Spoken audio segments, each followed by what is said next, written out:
Western voice actor Sung Wong Cho, aka ProZD, is unhappy reaping what he sowed, complains that the industry is now segregating roles by race. I knew I was going to have to talk about this eventually. Greetings once again, my friends. Welcome back to the GNRO Minicast. I am your host, Adam Mickelson, aka Drak. I hope everybody's having an awesome day or night when you're watching this or listening to it. And yeah, so this is just yet another one that I kind of expected I'd be talking about at some point. I didn't expect that I'd be talking about it with this content creator, but let's go ahead and get into it. And first of all, this episode or this article is being brought to us by boundingintocomics.com. Thank you guys so much for the article. And it is being written by Spencer Bakuli. Let's start this up proper, shall we? In yet another instance of identity politicians being scorned by the very ideology they promote, after having himself championed such authentic casting practices, English language voice actor Sung Wong ProZD Cho has now found himself offended by the Western entertainment industry's turn towards racially segregating their available roles. Now, the thing that I got to admit here is I actually have watched quite a bit of ProZD's content. I actually do like a lot of the stuff that he puts out, and I knew he was a voice actor, but I didn't necessarily know where he fell on a lot of these things. I guess now I shouldn't be surprised by it. But overall, yeah, I'm actually a little shocked that I'm talking about this particular topic from this guy.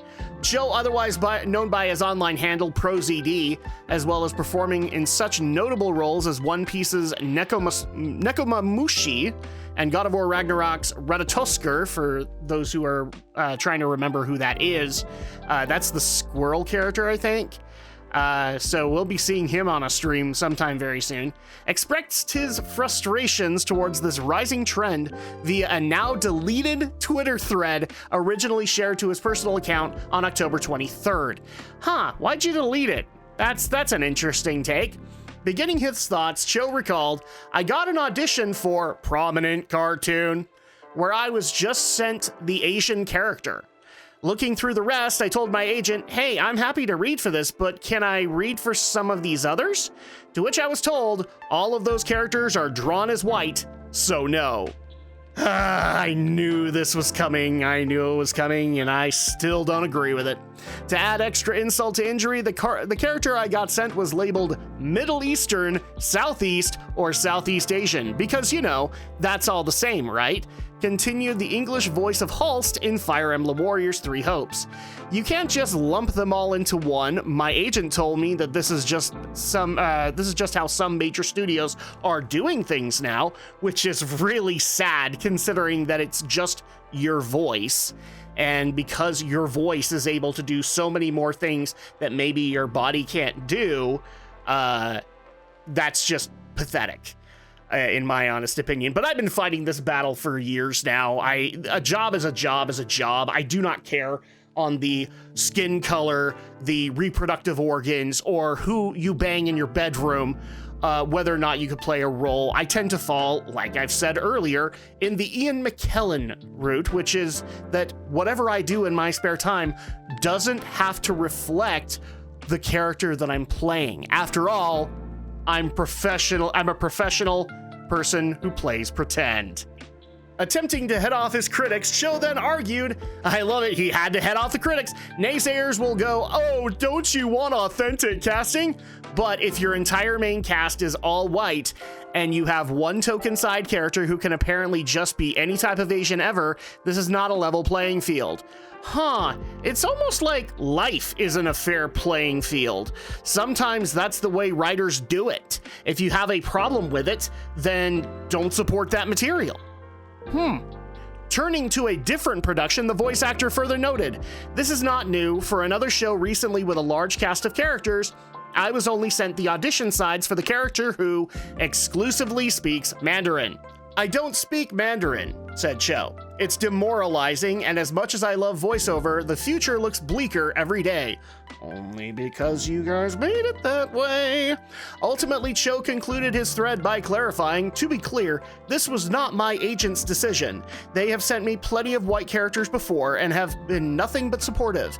This is what they were told by the people in charge of casting that show.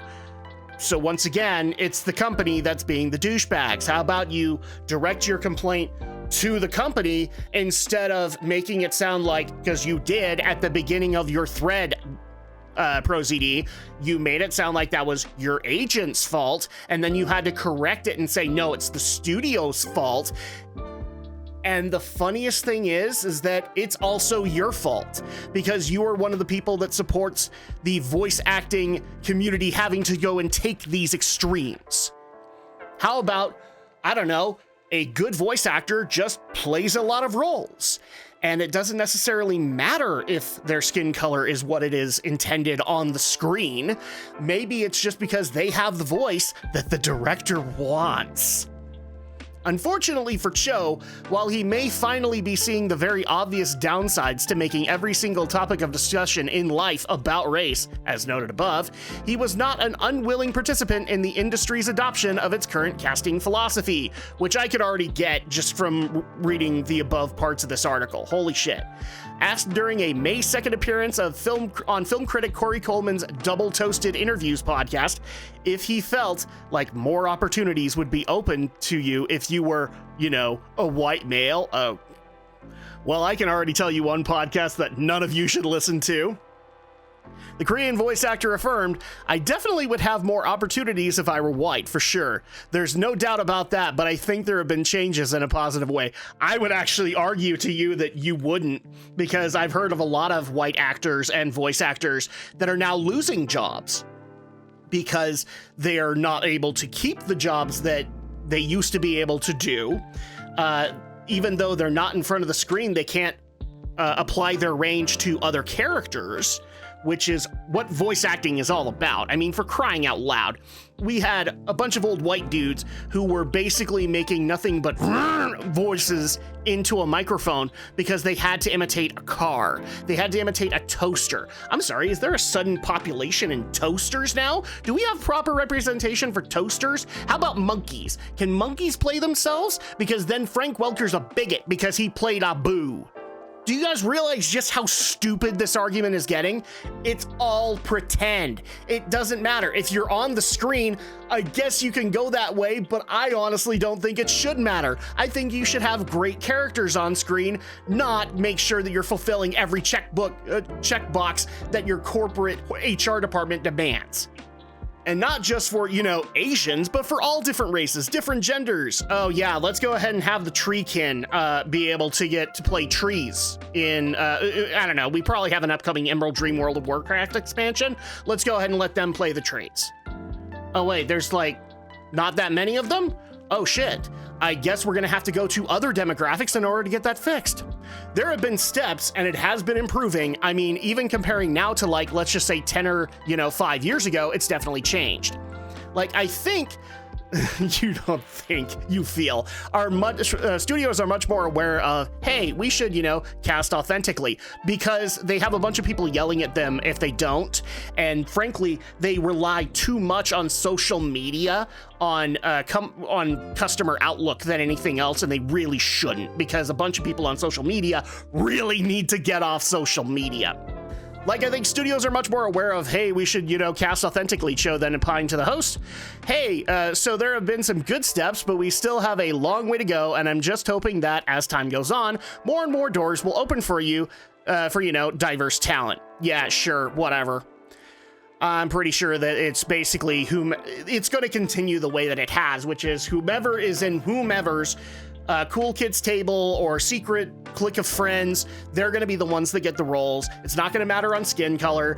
And in fact, you are going to be a fucking hypocrite 10 years down the road, because you're going to probably be able to get a lot of roles that you shouldn't be getting cast for. And you're going to be okay with it because you're going to be laughing your way to the bank. And you know what? I'm okay with that. Just as much as I'm okay with a Hispanic guy playing Apu, just as much as I'm okay with a white woman playing a Black Australian woman in Uncharted, I have no problem with that. It's a job. As to Cho's complaint about various Asian ethnicities being lumped into one general casting group, while it is admittedly a tone-deaf move by studios, it is also an unfortunate result of the industry's obsession with race. And it's not necessarily the industry, it's the diversity officers and the HR people that they're hiring right now, which is actually one of the things I'm looking forward to being a result of the writers' strike as well as the SAG-AFTRA strike, is that eventually, in order to accommodate to all of the demands that some of these people are going to have, they're going to have to let some of these people go because they just don't have that many accomplishments compared to the people who have been there for years. With many productions, particularly anime, that take place in fictional settings, which is why it doesn't matter, characters are often depicted with non-white and non-black skin tones. However, given that these settings feature no real-world analogs, casting directors are left to try and authentically cast such roles based on what little information is available to them, with often amounts to little more than they are vaguely brown-skinned, which in a lot of cases, guys, I've had to audition for some of this stuff, it is vague. And it's vague because the character can change. And you want to know one of the things that can change it? A person's performance. They love the performance so much that they actually, the writer or the directors can look at it and go, can we change the character just a little bit in order to accommodate this voice because we think it will work, to accommodate this particular actor or actress? And that's not a problem because, as I've said numerous times on my podcast and on this channel, if you're the writer, I want you to have as much freedom with your creative work as possible. Now, if you want to exclude people out of it, that's your choice. But with choices come consequences. And that means it's going to be a lot harder for people to come back to you and want to work for you if you pull them away because you don't have the right skin color. Because they're going to look at it and go, well, that's stupid. As such, with this middling skin tone range ruling out explicitly white and black characters, casting directors have no choice but to open up a given role of vaguely brown character to actors who can themselves best be described as vaguely brown. Is it a great system? Absolutely not. Yep, it's not. In fact, as Cho has discovered, it's inherently racist, but unfortunately, it's the way that many in the industry have fought for, and thus the one we are all currently forced to reckon with.